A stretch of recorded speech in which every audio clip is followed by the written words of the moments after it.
Olá pessoal, tudo bem com vocês? Sou o professor Hernani Freitas. Essa é uma aula que eu dei no 9º ano e eu queria compartilhar com vocês porque eu acredito que vai ajudar bastante gente, né? Curta aí meu canal, se inscreva, é um canal que ainda está bem pequeno, mas que de repente pode ajudar vocês, tem muitas coisas interessantes. E vocês podem curtir e participar também do Kawai, lá, né? Prof. Hernani Freitas. Pessoal, a Primeira Guerra Mundial, ela vai ter aí uns antecedentes complicados, né? Acredito que tanto a Primeira Guerra Mundial quanto a Segunda vai ser lados às disputas coloniais, ao nacionalismo e às rivalidades entre as potências na Europa, né? Então nós vamos ter aí os antecedentes complicados aí da Primeira Guerra Mundial. A bela época, né? A unificação de países, disputas territoriais, Alemanha, Itália, França, a expansão de mercado, o pan-eslavismo e o pan-germanismo, né? Então, essas tensões e rivalidades entre as potências imperialistas, e nós temos aí entre 1905 e 1911 uma pendenga entre a França e a Alemanha que vão disputar o território do Marrocos. Alguma coisa tem aí, né, nesse território do Marrocos. Acredito que minérios, etc. e tal. E nós vamos ter um nacionalismo exacerbado. O que é esse nacionalismo? O pan-eslavismo, a Rússia e a Sérvia pretendiam uni-los e levar já com medo de um grande conflito. E o desejava anexar os territórios da Europa Balcânicas. E também o revanchismo francês, que pelo território da Alsácia-Lorena, um território que era, como se diz, importante por causa do dia entre eles, né? As potências, tá aí uma charge, que as potências, cada um querendo sua parte da pizza, cada um querendo sua parte do bolo, na Primeira Guerra Mundial. Nós vamos chamar a Primeira Guerra Mundial de uma época, de uma guerra que não terminou, né? E o estopim vai ser a morte do arquiduque austríaco Francisco Ferdinando, né? Herdeiro do trono austríaco. Ele vai ser morto na Sérvia, por um estudante, Gravilo Príncipe, e eles estavam acontecesse. E a desculpa vai vir com a morte do arquiduque austríaco Ferdinando, né? Nós vamos ter aí, antes do início da guerra, uma corrida armamentista. O que é essa corrida armamentista? As potências vão se armar, né? As potências, grande guerra, de uma guerra, então as potências vai se armar, vai estimular, né? Essa charge aqui, ela vai mais ok com a Segunda Guerra Mundial, né? Então as potências ficavam esperando, né? Não pode usar essa charge aqui, é bem interessante, não usar porque o inimigo pode retalhar. Então, ambas construindo guerras, armamentos potentes, bombas e etc e tal, e enquanto eles vão lutar apenas com armamentos pequenos para poder não causar aí uma catástrofe, né? Nós vamos ter a política das alianças, que vai ser aí a Tríplice Aliança, que é inicialmente formada pela Alemanha, a Áustria, a Itália, apoiada por turcos e búlgaros, também conhecido como Aliança das Potências Centrais, e nós vamos ter a Tríplice Entente, que era formada pela França, Inglaterra e Rússia, ainda com o apoio da Sérvia, dos belgas, dos gregos e dos romenos, né?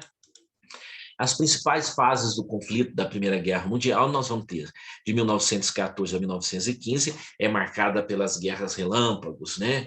Então, ou seja, a guerra, aí a movimentação das forças de confronto, uma rápida ofensiva, e a França, né? E a segunda fase, que vai de 1915 a 1917, que vai ser marcado aí pela guerra de trincheiras, aquele buraco lá, né, onde os soldados ficam de um lado esperando que o outro ataque, e por aí vai.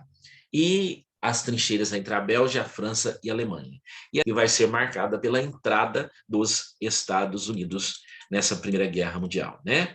A política das alianças, né, vai se autoajudar, mas cada um na sua defensiva, né? Cada um na sua defensiva. Essa charge vai bem a calhar, né? Porque cada um na defensiva. Ó, no momento que você pisar na bola, nós não somos mais ali. Então, depois da guerra, a fome vai tomar conta da Europa, né?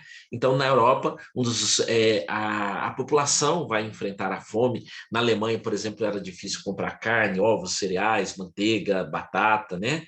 Então, terminando a guerra, muitas mulheres continuaram no mercado de trabalho. Por que que essas mulheres vão reivindicar por direitos no mercado de trabalho. Porque quando estava acontecendo a guerra, seus maridos, seus filhos, namorados, né, os homens foram para a guerra e as mulheres tiveram que colocar a mão na massa. E as mulheres gostaram e elas viram que elas não tinham que ficar só, né? Elas viram que elas não tinham que ficar só lá na cozinha, só lá na movimentação das mulheres também no pós-guerra, né? Os Estados Unidos, eles vão... E aí, em 11 de novembro de 1918, o governo da Alemanha vai assinar o armistício, né? Ou seja, vai se entregar, né? Vai se entregar, vai dizer que perdeu a guerra, né? Vai dizer que perdeu a guerra. Nessas imagens vocês vão ver, né? A imagem lá da época na Europa, o povo com fome, né? Essa mais coloridinha deve ser uma mais recente, hoje o povo também passa por muita fome, conflito na Ucrânia, né? A guerra da Ucrânia, governos que não ligam com o povo e por aí vai, né? Então aí nós vamos ver o pós-guerra, né? Eu estou resumindo bastante, que é para poder ajudar vocês mais, né? Para não ficar aquela coisa comprida. No pós-guerra nós vamos ter o Tratado de Versalhes, que vai ser lá no Palácio de Versalhes, aquele palácio bonito, né?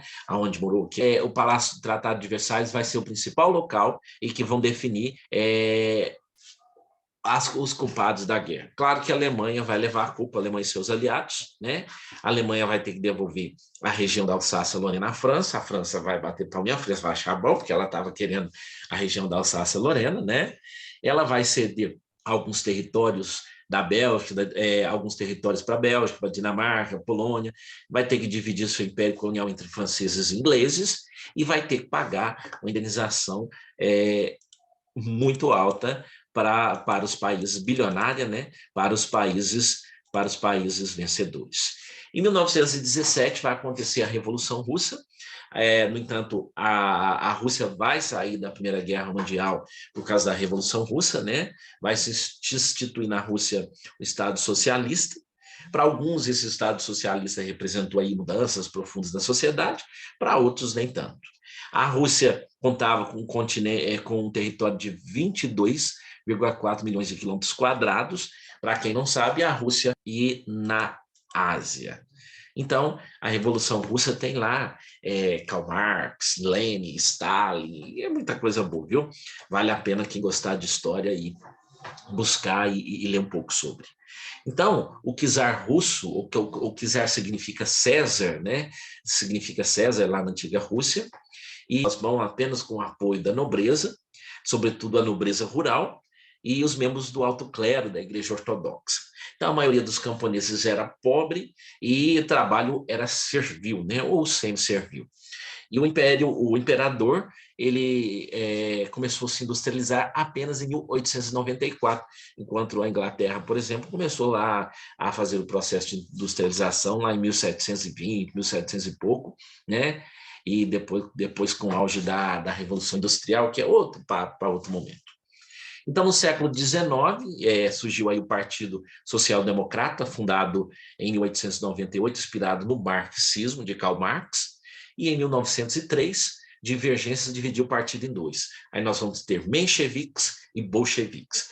Os mencheviques defendiam aí que os trabalhadores deveriam conquistar o poder, né? E os bolcheviques defendiam que os trabalhadores deveriam conquistar o poder por meio da luta revolucionária. Então, os mencheviques deveriam conquistar o poder, sim, mas não por meio da luta. E os bolcheviques eram mais radicais pela luta revolucionária, né?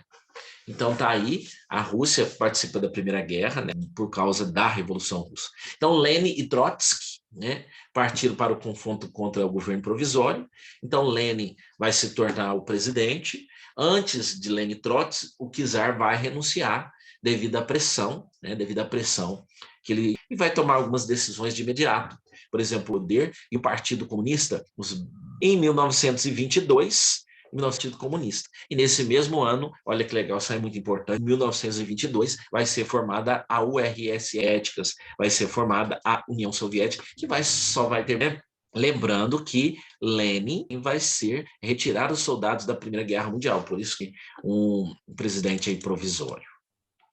Tá aí a foto essa foto é do meu amigo, né? Deixa eu ver essa fotinha aqui do Lenin.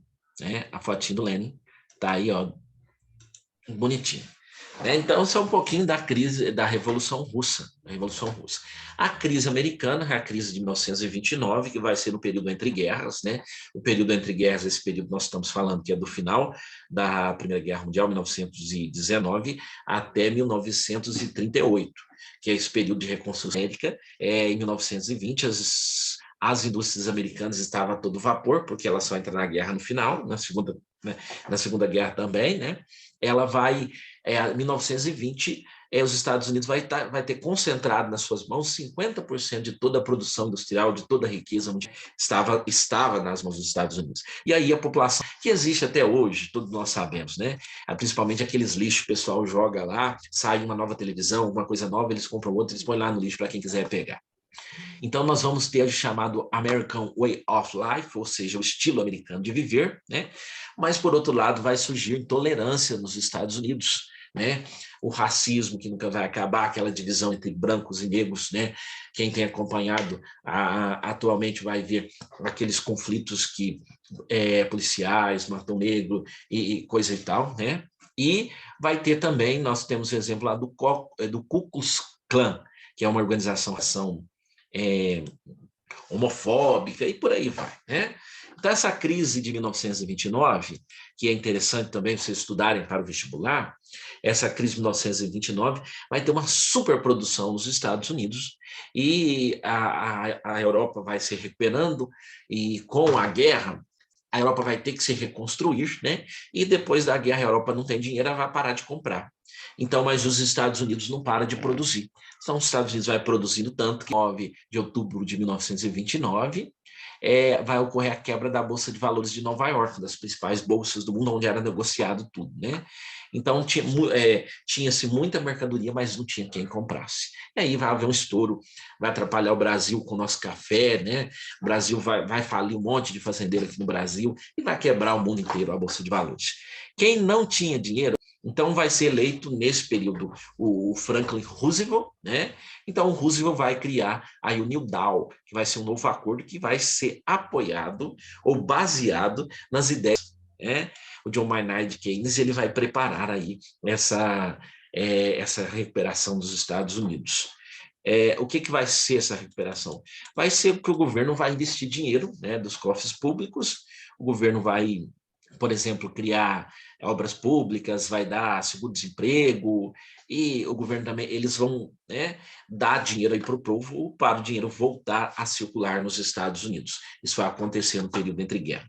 No período entre guerras também, nós vamos ter o totalitarismo, vem de total, né, vem de algo, poderismo da Alemanha e o fascismo da Itália. Aí vai ter o salazarismo, o franquismo também, que nós vamos ver daqui a pouco, né? Então, o totalitarismo vai ser um grande exemplo de autoritarismo. Então, vai surgir o fascismo na Itália e o nazismo na Alemanha. Benito Mussolini, na Itália, vai ser um parceirão aí do Hitler, né? O Benito Mussolini na Itália e o Hitler na Alemanha. Então, em 1922, o Benito Mussolini vai conquistar o poder, né? Governando assim com um governo ultranacionalista, né? Xenofóbico, um governo cheio de xenofobismo, né? E o chefe de Estado, que é o Mussolini, vai ser o chefe supremo do Estado. Então, ele vai reprimir os protestos fortemente, o mesmo vai acontecer na Alemanha do nazismo, né? Que não vale a pena nem pensar. E nós estamos num período complicado atualmente, porque tem alguns grupos nascendo, alguns grupos, os grupos autoritários aí, que estão nascendo agora, né, grupos, pessoas que às vezes não conhecem a história direito, que deveria pesquisar um pouco mais, e está nascendo e pode causar confusão no mundo todo, né? Isso é complicado. Vamos lá, nazismo. A Alemanha ela vai estar também com dificuldades por causa da guerra, né? Lista Nacional Socialista dos Trabalhadores Alemães, ou seja, o partido nazista. Esse partido nazista, como partido fascista, vai prometer milagres, né? Nós vamos resolver tudo isso, né? É com autoridade que nós vamos resolver tudo isso. Cuidado com aqueles que prometem coisas demais. Cuidado com aqueles que acham solução em tudo ou que combate tudo com a força, com o poder ou com a arma, né? Então, a doutrina nazista ela vai defender, por exemplo, o racismo e o antissemitismo, né? O antissemitismo dos judeus, lá dos judeus consideravam os judeus como uma raça inferior e que atrapalhavam eles. Eles vão tentar o expansionismo, eles tinham o dever de ter expansionismo, vão tentar recuperar tudo aquilo que eles perderam na Primeira Guerra Mundial, né? Tanto a Itália quanto o Mussolini, eles vão buscar muita coisa. Em 1932, Adolf Hitler é convidado a entrar para o governo. Em dezembro de 33, foi proibida as oposições. Olha para vocês verem, não pode ter oposição, não pode criticar, não vai ser barrado. Então, como se diz, qualquer coincidência né? Então, em 1933, o Hitler vai se tornar o chanceler alemão, né? E a doutrina política, essas propagandas mentirosas, aquelas propagandas que eram repetidas, eles diziam, né? Uma coisa repetida muitas vezes, o povo acaba acreditando que é verdade, né? Que era a polícia secreta que perseguia os opositores, matavam e por aí, né? Então, aí o símbolo do nazi-fascismo, que seria uma união do nazismo com o fascismo. E na Espanha, nós vamos ter aí o franquismo, né? A ditadura de Franco, que vai iniciar em 1936, com a Guerra Civil, que terminou somente em 1939. Calcula-se que entre 400 mil e 1 milhão de pessoas tenham morrido, não sabe ao certo, e vai ser um regime ditatorial, quando vai ser restaurada a monarquia parlamentar. E depois nós temos, aí está aí o General Franco, nós temos em Portugal a ditadura de Salazar, né? E o Conselho de Ministros de 1932, o país como chefe de governo. Aí Salazar vai implantar uma ditadura, não tão forte quanto a de Hitler, a ditadura vai cair com a Revolução dos Cravos, né? Os militares, os próprios militares vão sair às ruas de Lisboa para exigir o fim do regime aí com cravos nas mãos, Tá aí a fotinha do Antônio de Oliveira Salazar, e aí de alguns militares que saem às ruas com os cravos nas mãos, dizendo que querem o fim do regime militar. Então, esse é um pouquinho do que eu preparei para vocês. Espero que vocês tenham gostado, tenham aprendido. E se vocês gostam de história, pesquisem mais, vão mais a fundo, leiam, porque ler é a melhor forma de estudar, tá bom? Gente, um grande abraço para vocês. Espero que tenham gostado. Não deixe de curtir o meu canal, clica aí, vai dar tudo certinho. Tchau, tchau.